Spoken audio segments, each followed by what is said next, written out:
شروع کرتا ہوں اللہ تعالیٰ کے نام سے جو بڑا مہربان نہایت رحم والا ہے۔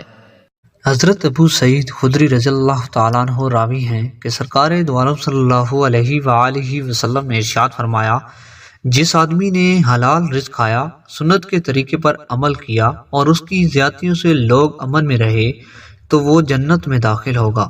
ایک آدمی نے عرض کیا، یا رسول اللہ، ایسے لوگ تو آج کل بہت ہیں۔